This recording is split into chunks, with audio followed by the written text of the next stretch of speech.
Hey everybody, Rob Orgel with Silencer Syndicate, and YHM sent an email, and man, they did it right. It said, take a load off, come sit down, because those of you who don't know, SHOT Show, of course, is a blast, but it's a lot of time on the feet. It's a lot of foot time for sure. Yeah, this is, even though it's like day one, and we're like complaining, it's day one of, this part of it, and here we are sitting and taking a load off, which is wonderful. It feels really strange to be sitting down doing interviews, but Like we should be in trouble. Yeah. Yeah, this is great.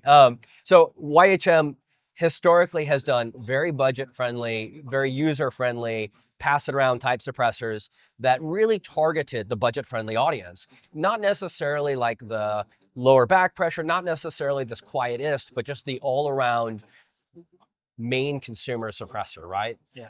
And in that lineage, there's the Fat Cat, which we tested on the Ks, and we found that it sounds like a full-size suppressor, even though it's a K can, Yep. because of that fatter at the end design. You guys sent me that one. I wish you'd sent me the cat button one, because that cracks me up. And then the Bad Larry, that's one of your newer suppressors. Yep, that was introduced last year. Yeah, we've tested that on a handful of things, and what we found is it is really home on a 338 Lapua Magnum. Yeah. And there was even a hunt we went on where one of my buddies harvested a buffalo, and like we rounded a hillside, and he fired one round, and we came back and they're like, did it get away?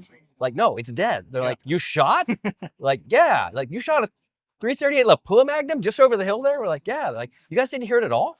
They're like, no. I'm like, wow, that's... So for a 338 can, it's light and it sounds really good, particularly on a bolt gun, of course.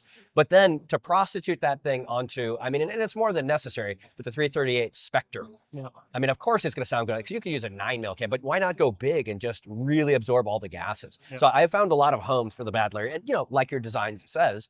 And now we're on to the shotgun silencer. Now, initially we got an email and it was like, hey, we're doing the shotgun thing. And you guys already know, we were just doing a shotgun experiment. We had the JK armament, big one, little one, and we had the salvo in the not 12, maybe 10-inch configuration. We kind of already had our hands full, and it was like, and then you guys came out, it was like, oh, we should have included them. And so we're going to have to do this test all over again, because what we're learning here is you're kind of, as if you watched that video and said, Rob, I've got your solution for all those things, right? Like, I mean, not like you're catering to us, but it's almost perfect timing to go back and do that video again, because I want to make some corrections to that video. I want to do the experiment a little differently, and I want to use a semi-auto this time, so I don't have to use a pump. But tell me about your 12-gauge silencers. I think everybody is super interested at your, people are finding $800 suppressor. Tell me about it. Tell me what makes it better than the, I don't know, what are we going to call them? The competitors, the neighbors. The competition, yeah. Better than the Joneses. Tell me about it. Yeah, so the shotgun suppressor is the Victra 12. So named because there are many victories that we achieved in the development process of this suppressor. I remember this video.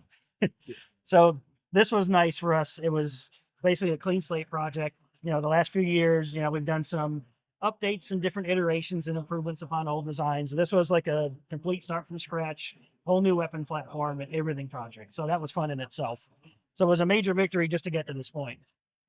One of the other things that we set out to do was make a can that sounded good and didn't weigh 3 pounds. Yes, the salvo is heavy. I can say. I'm not naming names. You can. I can say whatever I want. Yeah, nobody's paying me. So, just for comparison's sake, that suppressor in its 8-inch configuration weighs the same as ours does in its full 12.4-inch configuration. And the salvo, it sounds good on the longer platforms per our studies, but it definitely has some barrel length restrictions. It's definitely heavy and lighter, shorter. And you were telling me in your mid configuration, you sound better. So on the other competitor, JK Armament, I'll say it. In our 6-inch configuration, measuring the mill standard 1474, our short configuration, the 6-inch configuration, meters the same as their 12-inch configuration. Yeah, so you guys saw the test. If you haven't, I'm sure we're going to put it right here. Damien's like, yeah, Rob's making me work. We're going to put it right here again. We're going to put a clip too, so that you can watch our shotgun test. If you've not seen it yet, which if you haven't seen it, that'd be a good place to start. And then probably we're going to redo the test now that this guy's out. But what we were finding is the JK in that very, very long configuration, it sounded really good. Even going down to the 10-inch barrel, it sounded really good. And I think we put some work through that thing. And it was impressive. But I think this thing, if it's sounding better than the full size and the smaller size, that means if we were to leave it in the full size configuration, oh, and by the way, 7.5-inch barrels, which is like a lot of guys are telling you not to do that kind of stuff. Yep. The 10-inch, I think I put out a disclaimer. with 3 load max. It's like, what do you mean 3-inch? Yeah, 3-inch Magnum and a 10-inch. That's nuts. We were doing 2 3/4 and like birdshot and kind of getting nervous about it. But it's cool that, I can do this next test safely. And if I lose my eyesight, I can blame you. Yeah, we've been doing a ton of full auto testing on an 8-inch barrel. So I'm super excited to test this thing. Lighter, quieter. And if I had it in its full configuration, like I just want maximum sound reduction, what would that weigh? So that weighs only 25 ounces. And it's full configuration. So like a pound and a half. That's really not bad. So then you've got a single mounting solution. And what are you doing for chokes? So the chokes are part of the end cap. They can come apart, so you can basically put different chokes in that end cap. So that means, like you said, there's only one mount for the shotgun. You don't have to buy a handful of different mounts to get the pattern you want. Right. You get the mount for the gun. $150 mounts at that. And ours will be less expensive as well. Good.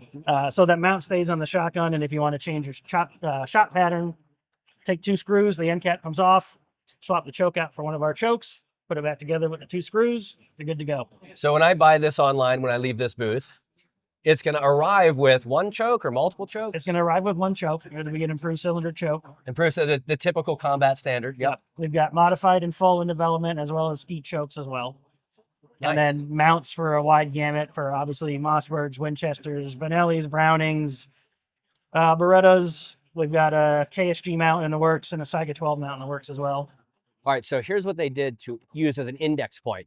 And now you can use a jam nut to screw this guy on, unlike the competitor, who has a little bit heavier of a system. This gives you an index point, and you're just tightening it in place.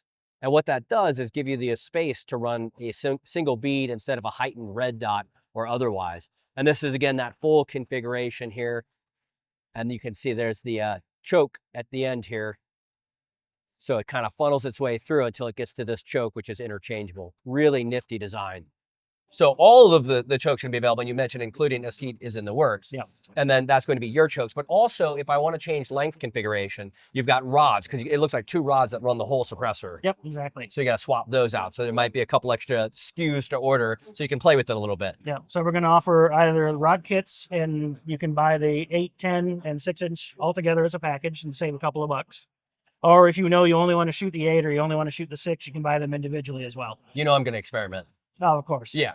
I think most people, like, they maybe experiment, but then they live in full size. Yeah, wherever you find that balance of length, weight, and sound works for you, that's where it's going to stay.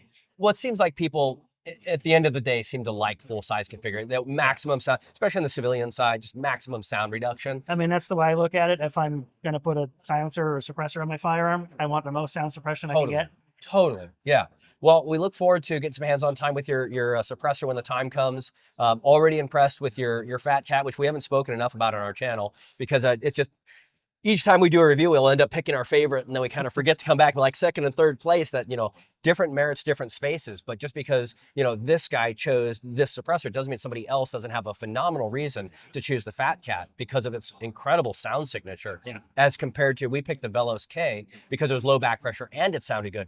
Not as good as yours, but it was low back pressure. And, I'm a back pressure nut job. So like that was a big thing for me. But with shotguns, that's not even something we need to think about. So I super look forward to testing this. Thank you for taking the time to educate us and our following so that we can learn more about shotgun suppressors, because really nobody's nailed that yet. Well, we like to think we have. We certainly, like I said, kind of find that blend of the best of both worlds from what's out there and kind of bring it all together. And of course, at the price point YHM's known for too. Yeah, well, I look forward to the comment section where somebody's going to tell me that they already have a shotgun suppressor and they would consider a new one, or they don't have one or they're not interested based on the video I said.